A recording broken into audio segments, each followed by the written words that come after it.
बिस्मिल्लाहिर्रहमानिर्रहीम। भारतीय सेना में बगावत हो गई। शैतान मोदी ने तेजी से गिरती हुई अपनी मकबूलियत को बचाने के लिए ऑपरेशन सिंदूर की साजिश तो रचाई थी, लेकिन ये साजिश उसके अपने गले पड़ गई है। कौन सा आलमी फोरम है जहां इसने भारत की जगहसाही नहीं करवाई?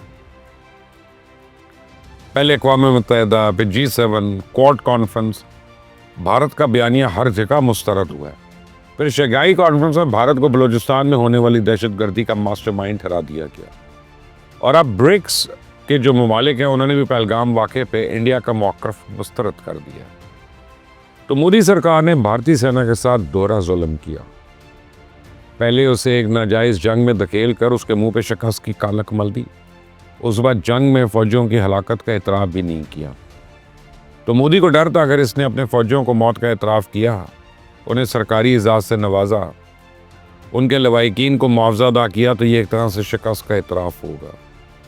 तो ऑपरेशन सिंदूर की नाकामी का ऐलान होगा। मोदी को पता था कि वो किसी को मुंह दिखाने के काबिल नहीं रहेगा। इसकी रही सही मकबूलियत ख़त्म हो जाएगी और बिहार का इलेक्शन भी हाथ से निकल जाएगा। इसलिए वो अपने फौजियों की हलाकतों को छुपा रहा था, इसीलिए वो अपने तबाशुदा तैयारों का मलबा छुपा रहा था, इसीलिए वो कल तक अपने एयर डिफेंस सिस्टम की तबाही को तस्लीम नहीं कर रहा था। तो अब आप मुझे बताएंगे, क्या आपने पिछले 3 महीने में इंडियन मीडिया या सोशल मीडिया पे किसी भारतीय फौजी या पायलट की आखिरी रसूमात के मनाजिर देखे? पूरा हिंदुस्तान अभी तक शिवांगी सिंह को ढूंढ रहा है और इंडियन एयरफोर्स की गैरत को जगाने की कोशिश कर रहा है, लेकिन इसके बारे में अभी तक इंडियन एयरफोर्स ने कोई सरकारी बयान ही जारी नहीं किया। क्यों? बेचारी है तो कहाँ है? ज़ख्मी है, जिंदा है, मर चुकी है, पकड़ी गई है, उसे ज़मीन खा गई, आसमान निकल गया। बहरहाल कुछ इसी तरह की मुसीबत में भारतीय सेना भी गिरफ्तार थी। तो फौरी तौर पे अगर अपने नुकसान का ऐलान करती तो इसे एतराफ़ शिकस्त तस्वुर किया जाता और भारतीय सेना के जनरल्स का एहतसाब होता, कोर्ट मार्शल होता, तनख्वाहें, पेंशन, इज्जत वकार सब कुछ मिट्टी में मिल जाता। इसलिए मोदी सरकार और भारतीय सेना दोनों ने मिलकर सच को छुपाया और मुसलसल कौम से झूठ बोलते रहे। लेकिन वो तो भला हो भारतीय सेना के सिपाहियों का जिन्होंने इस झूठ के खिलाफ सदाए एहतजाज बुलंद की।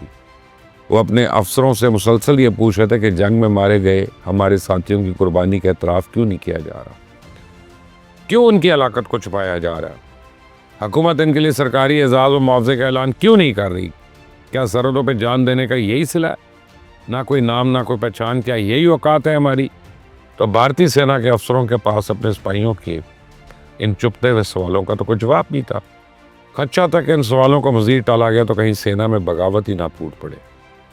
तो भारतीय सेना की क़यादत भी इस बात पर परेशान थी कि मोदी सरकार तो खामोश रह के अपना इलेक्शन बचा लेगी, लेकिन हम किस मुँह से आइंदा अपने सिपाहियों को महाज पर जाने का हुक्म देंगे, उन्हें भारत माता के लिए जान की कुर्बानी देने पे आमादा करेंगे? तो फिर भारतीय जनरल्स ने पहले दबे दबे अल्फाज में अपने तैयारों की तबाही का एतराफ़ किया, फिर एयर डिफेंस सिस्टम की तबाही भी तस्लीम कर ली, फिर अपनी नाकामी का मलबा ये कहकर मोदी सरकार पर डाल दिया कि उनको तो मिलिट्री तनसीबात पर हमले की इजाज़त ही नहीं दी गई।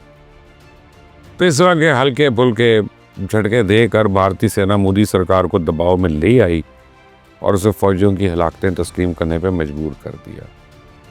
मोदी सरकार और भारतीय सेना के दरमियान अब यह तय पाया कि हलाकतों और नुकसान का एतराफ़ तो किया जाएगा, लेकिन तादाद को कम से कम रखा जाएगा। और मोदी सरकार ने अब अपने 4 पायलट समेत 100 फौजियों की हलाकतों का एतराफ़ कर लिया, इनको सरकारी एजाज़ देने का ऐलान किया है। इन पे 3 पायलट्स होते हैं राफेल्स के पायलट से, जिनका शिकार हमारे शाहीनों ने किया। तो मैंने हफ्ते के रोज़ अपने वीलॉग में दावा किया था कि भारत अपने फौजियों की हलाकतों को छुपा रहा है। आज मैं दोबारा ये बात दावे से कहता हूँ कि भारत अभी भी हलाकतों की असल तादाद को छुपा रहा है। मरने वाले भारतीय फौजियों की तादाद 100 नहीं है बल्कि सैकड़ों में है।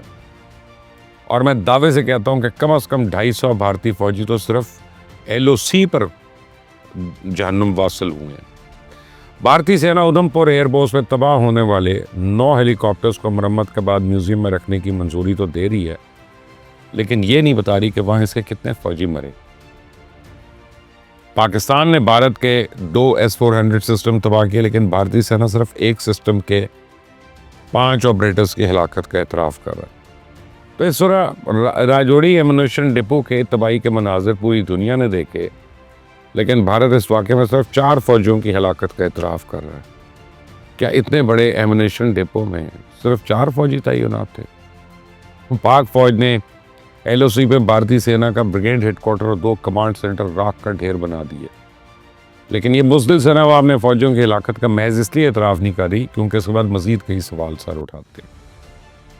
उन्हें अपनी नाकामी की वजूहात बयान करना पड़ती, उन्हें अपनी बुज़दिली का एतराफ़ करना पड़ता, नालायकी के ताने सुनना पड़ते, और भारतीय सेना की कमीनगी का अंदाज़ा आप इस बात से लगा लें कि अभी तक उन्होंने अपनी नाकामी की वजूहात जानने के लिए कोई कमीशन नहीं बैठाया जो इनको अपनी शर्मनाक शिकस्त के असबाब दरियाफ़्त करता, बताता, गलतियों की निशानदेही करता और मुस्तकबिल के लिए कोई ठोस जंगी लायामल तजवीज़ करता। तो मुझे यकीन है अगर ऐसा कोई कमीशन बैठाया जाता है तो अब तक भारतीय सेना की पूरी क़यादत अपनी नालायकी की वजह से घर जा चुकी होती, कोर्ट मार्शल भी होता, उन्हें इबरत की मिसाल बना दिया जाता। हैरानी तो मुझे यह है कि भारतीय जनता अपनी बुज़दिल सेना के एहतसाब का मुतालबा क्यों नहीं कर रही है। भारतीय HF की सुनो तो वो जिम्मेदारी हुकूमत पर डालता है कि इसको तो कभी वक्त पर ना कभी कोई तैयारा मिला, ना ही गोला बारूद। भारतीय फ़ौज के चीफ ऑफ स्टाफ की सुनो तो वो ये कह के पीछे हट जाता है कि मोदी सरकार ने तो इसे मिलिट्री तनसीबात का निशाना बनाने का हुक्म ही नहीं दिया। भारतीय नेवी के सरबराह से पूछो कि विक्रांत को वापस क्यों बुलाया तो वो ये कह के जान छुड़ा लेता है कि ऊपर से हुक्म आया था। तो सबके सब हिजड़े ही है ना, राशनखोर, नालायक और चोर। इन लोगों ने मोदी के साथ मिलकर राफेल तैयारों की खरीदारी में कमीशन खाया। अब ये पूरी दुनिया से धड़ाधड़ असला खरीद रहे हैं, माल बना रहे हैं। जालिम तो इस कदर है कि उन्होंने हरियाणा के एक ज़ेर तरबियत 19 साल फौजी को LOC पे भेज कर मरवा दिया। इसके लवाइकी ने जब मुआवजे का मुतालबा किया तो ये कहकर उनका इनकार कर दिया कि आपका बेटा तो अभी ज़ेर तरबियत था, इसलिए मुआवजा नहीं दिया जा सकता। उस फौजी की माँ तो अभी तक रो रही है कि अगर इसके बेटे को बंदूक चलानी नहीं आती थी फिर उसको महाज पे क्यों भेजा।